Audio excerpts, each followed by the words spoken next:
안녕하세요, 슈퍼브레인 이상복입니다. 자, 이번 시간은 지구과학 1 세 번째 시간 멘틀 대류와 플룸 구조론에 대해서 보도록 하겠습니다. 교재는 자이스토리 지구과학 1 교재로 우리 함께하고 있습니다.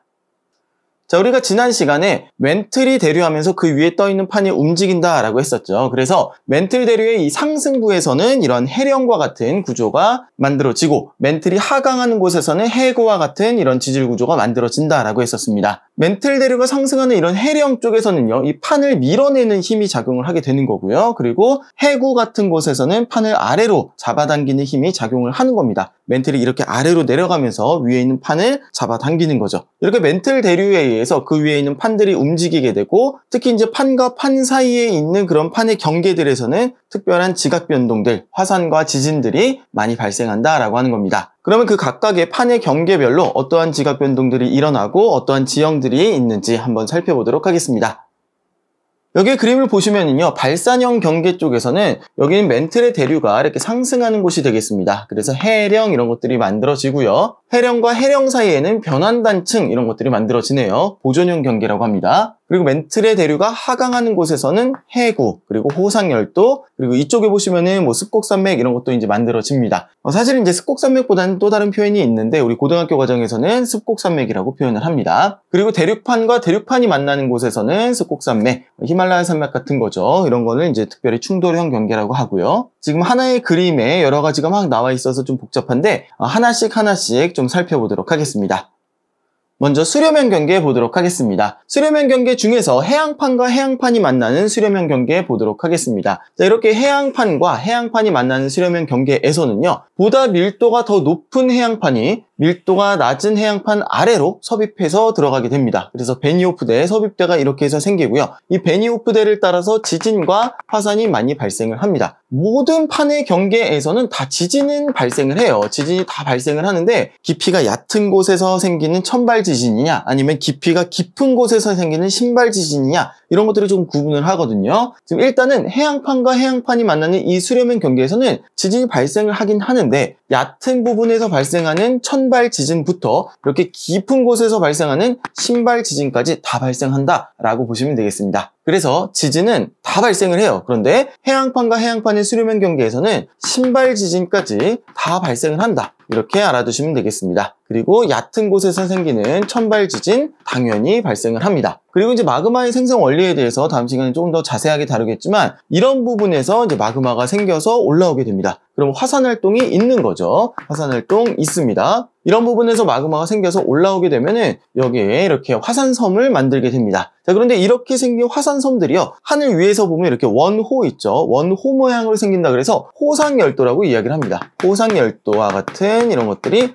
생긴다. 대표적인 호상열도, 쿠릴열도, 알리션열도 그런 것들이 있습니다. 그게 바로 이제 해양판과 해양판이 만나는 수렴형 경계, 밀도가 더 큰 판이 아래로 섭입해서 들어간다라고 하는 거 기억해 두시면 되겠습니다.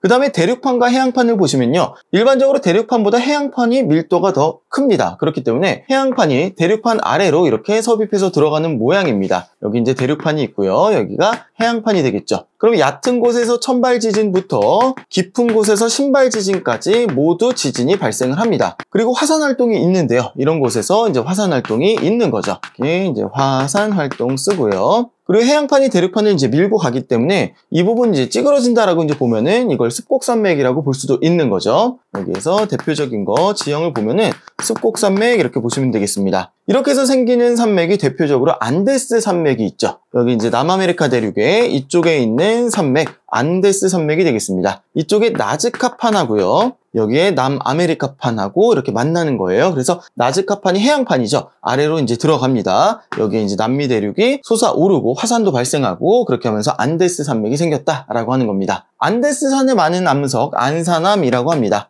이 안산암이라고 하는 거는 원래 안데스산을 이제 한자어로 번역을 할 때 안산이라고 번역을 한 거예요. 그래서 안데스산 그러면은 이제 안산인 거고요. 안데스산에 많은 암석, 안산암이 되겠습니다. 이쪽에 바다는 태평양인데 나즈카판이라는 거 기억을 해두시고요. 나즈카판이 남아메리카판 밑으로 섭입해서 들어간다, 기억해 주시면 되겠습니다. 자, 그런데 이런 형태 말고요, 또 다른 형태가 있습니다. 자, 어떤 거냐면요, 해양판이 이렇게 있고 대륙판이 있는데, 대륙판이 바다예요. 대륙판은 대륙판이에요. 그런데 이제 바다입니다. 그렇게 해서 이쪽에 해양판이 들어가면서 이쪽에 화산이 생겼는데, 이렇게 해서 호상열도를 만들 수 수도 있거든요. 이런 식으로 생기는 호상열도 바로 대표적으로 일본 열도가 되겠습니다. 이쪽은 유라시아판이에요. 유라시아판인데 이제 동해 바다죠. 그리고 이제 태평양판이 유라시아판 밑으로 섭입해 들어가면서 이렇게 화산이 생기게 되겠습니다. 이렇게 해서 생긴 열도, 일본 열도, 대표적인 호상열도가 되겠습니다. 여기도 역시 신발 지진부터 천발 지진까지 다 발생하고 화산 활동 활발하고 그렇게 정리해 주시면 되겠습니다. 넘어갈게요.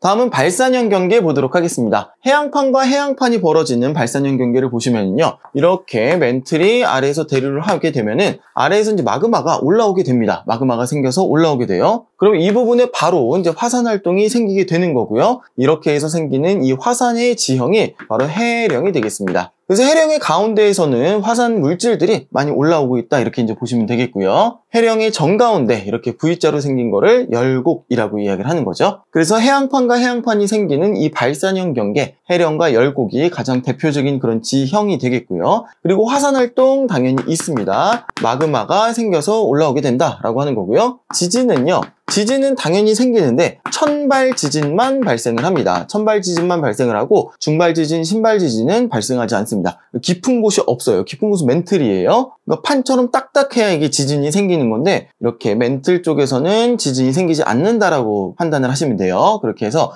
멘틀 쪽에서는 지진이 발생 안 하고 여기 바로 이렇게 얕은 판이기 때문에 천발 지진만 발생을 한다. 깊은 곳에 판이 존재하지 않죠. 그래서 신발 지진은 안 생긴다. 이렇게 보시면 되겠습니다. 해령은 주로 이제 어디에 많이 있냐면요. 대서양에 많이 있습니다. 대서양 중앙 해령이라고 하는 쭉 이렇게 대서양을 따라서 이렇게 남북 방향으로 해령이 굉장히 많이 있고요. 그리고 지구본을 이렇게 이제 아래쪽에서 보면은 남극 대륙 중심으로 남극 대륙 그 근처에 있죠. 다 이렇게 남극 대륙 근처에 해령이 분포해 있습니다. 그래서 이제 판들이 남극에서부터 멀어지고 있다라고 하는 거 여러분들이 아마 파악이 되실 겁니다. 자, 그리고 대륙판과 대륙판의 발산형 경계도 있습니다. 여기 이제 주로 동아프리카 열곡대에 있죠. 동아프리카 열곡대에 있는데요. 여기도 역시 마찬가지로 멘틀이 이렇게 상승합니다. 그러면은 마그마가 생성되면서 올라오게 돼요. 그러면서 여기에 이제 열곡대를 만든다라고 하는 거예요. 그런데 이렇게 대륙판과 대륙판에서는 발산형 경계가 지구상에서 그렇게 많이 흔하게 찾아보기는 좀 어렵습니다. 왜 그러냐면은 이게 계속해서 이렇게 발산이 되다 보면은 이 대륙판의 두께가 점점 얇아집니다. 왜냐면 여기서 이제 생겨서 벌어지고 하니까 대륙판의 두께가 점점 얇아지고요. 그럼 이제 조금 지대가 낮아진다라고 이제 보시면 되겠고요. 그러면은 바닷물이 아마 들어차게 될 겁니다. 그런 식으로 서서히 지금 바닷물이 들어오고 있는 곳이 바로 홍해가 되겠고요. 아라비아 반도 쪽에 있는 거예요. 그리고 이제 동아프리카도 아주 오랜 그런 시간이 이제 흐르고 나면은 거기도 대륙이 이제 갈라져가지고 그 사이로 이제 바다가 들어오면서 바다가 될 것이다 라고 하는 거 알아두시면 되겠습니다. 그래서 사실은 이제 뭐 대륙에 있는 대륙판과 대륙판 이렇게 이제 보는데 뭐 어떤 선생님들에 따라서는 이게 대륙판이 아니다, 해양판이다 이렇게 좀 보는 그런 선생님들도 계신데 지각의 성질은 해양 지각의 성질을 띈다라고 이제 봐야 되겠죠. 그렇지만 이제 판으로 분류를 할 때는 일단은 동아프리카 같은 경우는 대륙판 쪽으로 이제 보는 것이 교과 과정상에서 좀 타당하다라고 이제 보시면 되겠습니다. 아프리카 같은 경우는 그냥 대륙판으로 보는 경향이 많이 있습니다. 그렇게 이제 참고로 알아두세요. 여기도 마찬가지로 화산 활동 있죠. 화산 활동 있습니다. 그리고 지진은 천발 지진만 발생을 합니다. 신발 지진은 발생 안 한다. 이렇게 이제 보시면 되겠고요. 대표적인 지형 동아프리카 열곡대, 홍해 이 정도 보시면 되겠습니다. 다음은 충돌형 경계 보도록 하겠습니다. 충돌형 경계는 수렴형 경계하고 조금 다른 게 수렴형 경계는 뚜렷하게 섭입대가 존재를 한다라고 이제 보는 반면에 충돌형 경계 같은 경우는 대륙판하고 이제 만나요. 이제 두껍게 이렇게 만나면서 어느 판 하나가 다른 판 아래로 섭입해서 들어가기가 조금 쉽지 않은 모양새예요. 둘 다 이제 두꺼운 게 만나기 때문에 분명하게 이렇게 습곡산맥이 형성이 되지만은 이 아래쪽으로는 이렇게 뚜렷하게 섭입해서 들어가는 모양새가 잘 나타나지 않는다. 그래서 이제 지진이 발생을 하면은 보통 이제 중발 지진까지 이야기를 많이 하고요. 물론 이제 가끔가다 신발 지진도 발생을 하죠. 그렇지만 대개는 천발에서 중발 지진까지만 생긴다 이렇게 봅니다. 그리고 화산 활동에 관해서도요. 가끔가다 화산이 있습니다. 있긴 있지만 그렇게 많지는 않다. 화산 활동이 활발하지는 않다라고 이제 보통 이야기를 합니다. 그런데 이건 이제 내신에서는요. 어떤 선생님에 따라서는 신발 지진 발생하긴 하니까 신발 지진까지 발생하는 거야. 화산 활동 있는 곳도 있으니까 화산 활동 있는 거야 라고 이제 이야기를 하지만은 일반적으로는 이제 중발 지진까지 그리고 화산 활동은 잘 발생하지 않음 이렇게 이야기를 하는 겁니다. 그래서 어떤 논란을 피하기 위해서 시험 문제는 이제 잘 안 나오죠. 그쵸? 이게 중발까지냐 신발까지냐 뭐 화산활동이 있냐 없냐 충돌형 경계는 거기에 대해서 조금 논란의 여지가 있기 때문에 시험 문제 잘 출제되지는 않는 경향이 있는 것 같습니다. 자, 그런데 이제 확실한 것은 이렇게 해서 만들어진 산맥 히말라야 산맥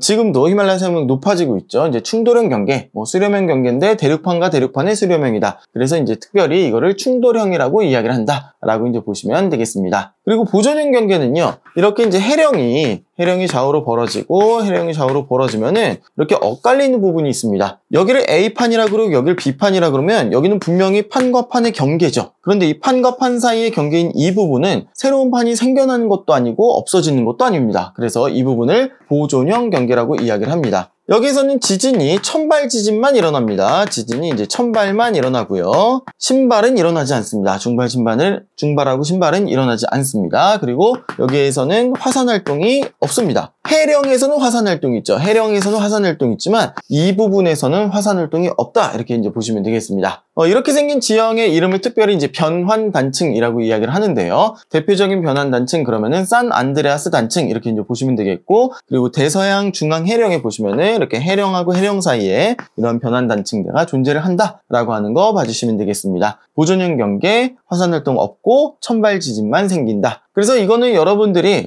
표로 예쁘게 정리를 해 놓으신 다음에 각 판의 경계별로 내용들을 정리해 두시면 좋겠습니다. 넘어갈게요.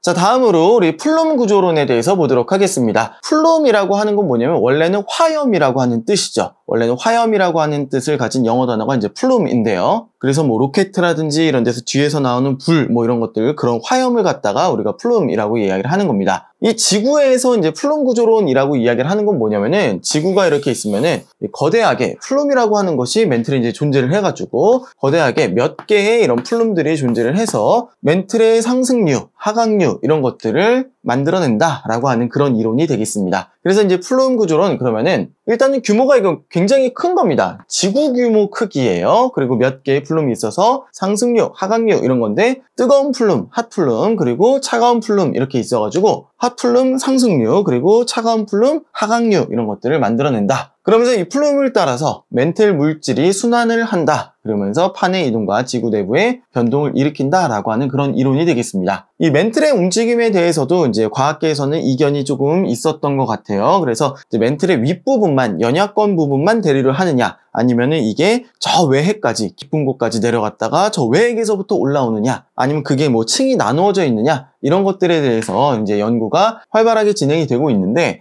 지금 우리 교과 과정에서는 어떻게 이제 보냐면은 훌 멘틀설, 그러니까 외핵에서부터 물질이 내려갔다가 올라갔다가 하는, 그러니까 멘틀 전체가 이렇게 대류를 한다라고 하는 그 훌 멘틀 대류설을 이야기를 하고 있습니다. 그래서 우리 교과 과정상에서는 멘틀의 물질이 저 깊이까지 외핵까지 이제 도달을 한다. 그리고 외핵에서부터 가열이 돼가지고 이렇게 올라온다라고 이렇게 이제 보고 있습니다. 그래서 아무튼 뭐 플룸이라고 하는 것은 무엇이냐? 플룸이라고 하는 것은 지각에서 멘틀 합으로 하강하거나 아니면은 멘틀과 핵의 경계 이런 부분에서부터 지각으로 상승하는 기둥 모양의 물질과 에너지 흐름이다라고 이제 보시면 되겠습니다. 하강하는 거는 차가운 플룸, 그리고 상승하는 것은 뜨거운 플룸이 되겠습니다. 그래서 이런 것들은 이제 지진파 연구를 통해서 우리가 알 수가 있는데요. 지진파 연구를 해보니까 지진파의 속도가 특별히 느린 이런 구간이 있더라라고 하는 겁니다. 지진파의 속도가 느리다라고 하는 거는 온도가 높다는 얘기고요. 온도가 높다, 뜨거운 플룸이 되겠습니다. 지진파의 속도가 느리다, 뜨거운 플룸. 이거는 여러분들이 좀 외워두셔야 되는 내용이 되겠습니다. 그리고 반대로 지진파의 속도가 빠르다. 이거는 온도가 낮다, 차가운 플룸 영역이 되겠습니다. 자, 이렇게 보시면 지금 P파의 속도 편차해가지고 마이너스 1.5 이렇게 돼 있죠. 속도가 느리다는 겁니다. 지진파의 속도가 느려요. 여기 이제 온도가 높다. 주변의 멘틀보다 온도가 높다. 기둥 모양의 뜨거운 플룸으로 추정이 된다. 이렇게 이제 보는 겁니다. 원래 어떤 그 파동의 속도에 대해서는 우리가 이렇게 이제 식을 많이 쓰는데요. 이거는 이제 물질의 밀도가 되겠고요. 그리고 K가 이게 바로 탄성계수예요. 얼마나 탄탄하냐 이렇게 여러분들이 생각하시면 되겠는데, 아무래도 온도가 높으면 조금 덜 탄탄하겠죠? 좀 차가운 게 더 탄탄하죠. 그렇죠? 온도가 높다라고 하는 거는 이 탄성계수가 작다. 탄성계수가 작으면은 파동의 속도, 그러니까 지진파의 속도도 느리다. 이렇게 보시면 되겠습니다. 넘어갈게요.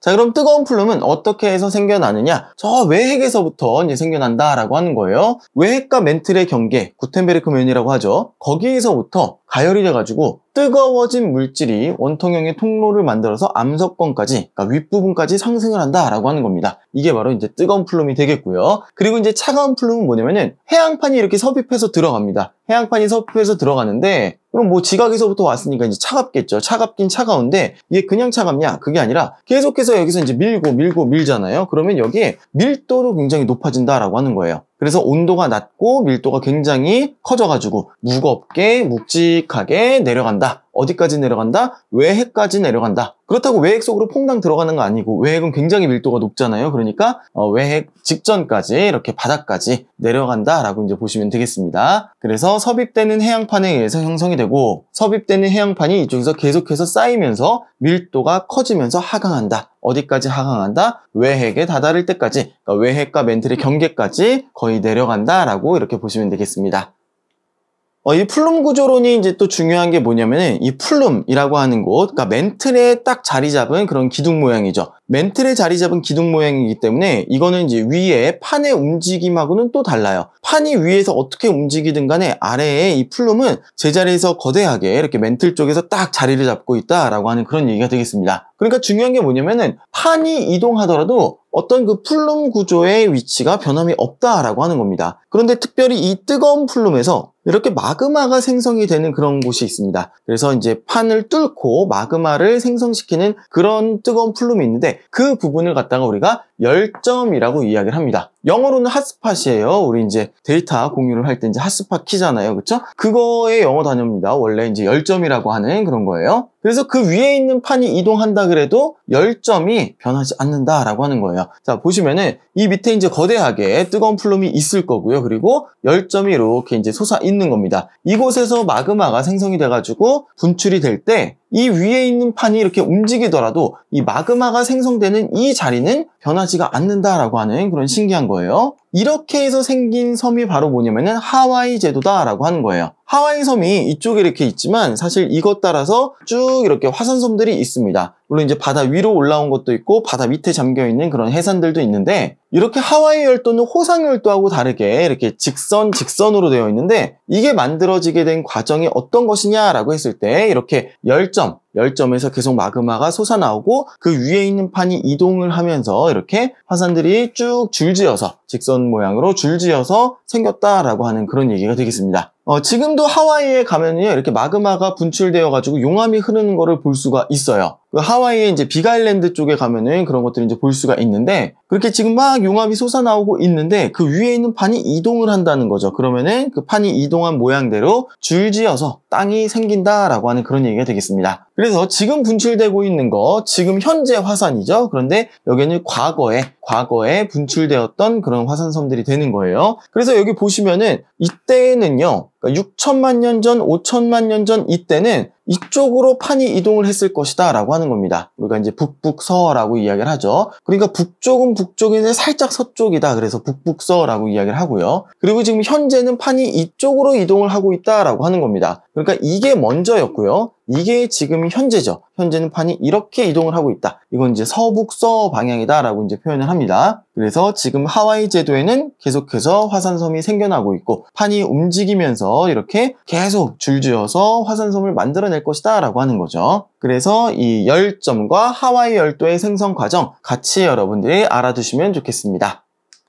내용 확인 한번 해보도록 하겠습니다. 자, 해령에서 고온 저밀도의 물질이 상승하면서 판을 생성합니다. 그리고 분리시키면서 인접한 두 판을 어떻게 하는 힘이냐? 이건 이제 밀어내는 힘이겠죠. 좌우로 밀어내는 힘이, 그리고 해구에서는 냉각된 저온 고밀도의 판이 침강하면서 판을 섭입대 쪽으로 끌어당기는 힘이, 당기는 힘이 작용하면서 판을 이동시킨다라고 하는 겁니다.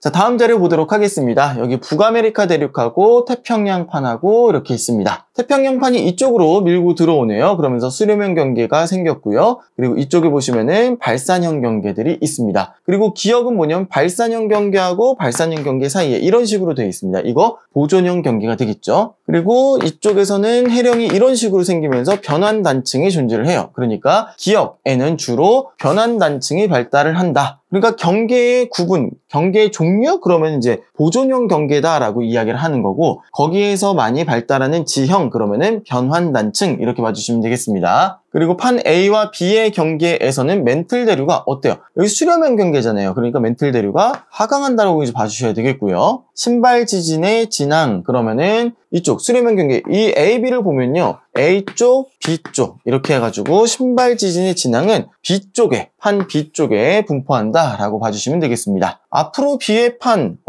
판이 어떻게 면적이 넓어질지 좁아질지 이거 조금 감이 안 오실 수도 있는데요. 왜 그러냐면 이쪽에 지금 발산형 경계가 있기 때문에 이거 혹시 발산형 경계 때문에 판이 계속해서 생성되는 게 아닐까라고 이제 생각을 할 수가 있겠죠. 그런데 이제 이 부분은 그렇지가 않고 이렇게 이제 수렴형 경계가 생기면서 이 부분이 이제 당기는 거죠. 당기면서 이 판도 같이 당기게 된다. 그러면서 이 태평양 판하고 북아메리카 판하고 이제 붙게 된다라고 하는 게 이제 전문가들의 예측이에요. 그리고 지금 현재도 그렇게 진행이 되고 있고요. 그래서 이건 좁아질 것이다 이렇게 보시면 되겠고요. AB판은 어때요? 이거는 섭입해서 들어가는 거기 때문에 이 판하고 밀도가 이쪽에 이제 밀도가 더 클 거고요. 그런데 이제 B하고 C 같은 경우는 이쪽에 발산형 경계가 이런 식으로 나 있잖아요. 발산형 경계가 나 있으면은 여기 같은 판의 성질을 가지고 있다라고 보시는 게 좋습니다. 그래서 BC보다는 AB가 판의 밀도 차이가 크다 이렇게 보시면 되겠습니다.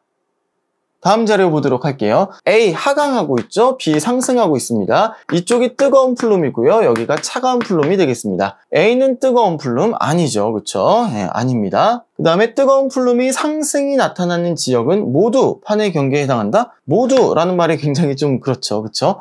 이게 뜨거운 플룸이 상승한 지역에 판의 경계가 이렇게 다 나타나는 것이 아니라 그냥 판의 한가운데 있을 수도 있다는 거예요. 대표적으로 하와이 같은 거 뜨거운 플룸이 있는 곳이지만 판의 그냥 한가운데입니다. 거기에 발산형 경계가 지금 발달해 있지 않죠. 그쵸? 그래서 이제 X 이렇게 봐주시면 되겠고요. 차가운 플룸 같은 경우는 섭입대가 발달한 곳. 그쵸? 여기는 이제 섭입대가 발달한 곳에서 형성이 되는 것은 맞습니다. 그리고 열점이라고 하는 것은 뜨거운 플룸이 상승하는 곳에 위치하게 된다. 정확히 한가운데는 아닐지라도 아무튼 이 상승하는 곳 부근에 열점이 위치하게 됩니다. 그래서 맞다 이렇게 봐주시면 되겠습니다. 마지막 자료 보도록 하겠습니다. 지진파의 속도 이렇게 나와 있고요. P파의 속도 편차인데 이게 지금 빨간 곳은 어때요? 속도가 느리다. 지진파의 속도가 느리면은 온도가 높은 곳 여기가 이제 뜨거운 플룸이 되겠습니다. 그리고 동아프리카 열곡대 쪽이니까 뜨거운 플룸일 것이다 여러분들이 예측할 수도 있겠고 그리고 일단 빨간색이잖아요. 왜 과학자들이 빨간색으로 했을까요? 차가운 플룸이면은 저기다 빨간색으로 했을까요? 아니죠. 그쵸? 보통 과학자들도 일반적으로 빨간색으로 표시한 이유는 뜨거우니까 빨간색으로 표시를 한 겁니다. 그래서 여러 가지 그 상황상 여러분들이 이제 이거 뜨거운 플룸이겠구나 라고 이렇게 생각하시면 되겠습니다. 뜨거운 플룸 그러니까 멘틀 대류의 상승이라고 봐주시면 되겠고요. 여러분들이 이 자료를 잘 모른다고 하더라도 여기에 동아프리카 열곡대 그러면은 당연히 상승 부분 뜨거운 플룸이구나 라고 보시면 되겠습니다. 자, 지진파의 속도가 빠른 곳 그러니까 파란색 쪽이죠. 이쪽은 주변의 멘틀보다 온도가 낮다. 온도가 낮으니까 파란색으로 표시를 한 겁니다. 네, 맞습니다. 그리고 뜨거운 플룸은 지진파의 속도가 느린 거, 차가운 플룸은 지진파의 속도가 빠른 거 이렇게 기억해달라 그랬죠. 그러니까 파란색 쪽은 지진파의 속도가 지금 빠르잖아요. 온도가 낮은 겁니다. 지진파의 속도가 느린 곳, 붉은색은 플룸 하강류가 아니라 상승류이다. 자, 그리고 기억 지점에는 플룸 상승류가 나타난다. 플룸 구조로는 판 구조론으로 설명이 어려웠었던 판 내부에서 일어나는 화산 활동 그러니까 예를 들어 하와이 같은 거 있죠. 하와이 같은 거 아니면 타히티 섬이라든지 뭐 그런 데 쪽에 이 열점이라고 하는 그런 개념을 설명할 때 이 플룸 구조론이 굉장히 잘 들어맞는 거죠. 판의 경계뿐만 아니라 다른 곳에서도 화산 활동이 일어났는데 그런 곳에서의 화산 활동을 설명하기 위해서 이 플룸 구조론이 등장을 하게 되었다라고 하는 겁니다. 그래서 이 설명은 맞는 설명이 되겠고요. 그리고 우리나라에서도 열점이 있습니다. 열점에 의한 화산 활동, 제주도 대표적으로 이제 제주도는 이 열점에 의한 화산 활동으로 보고 있습니다. 이렇게 해서 여기까지 플룸 구조론에 대해서 살펴봤습니다. 감사합니다.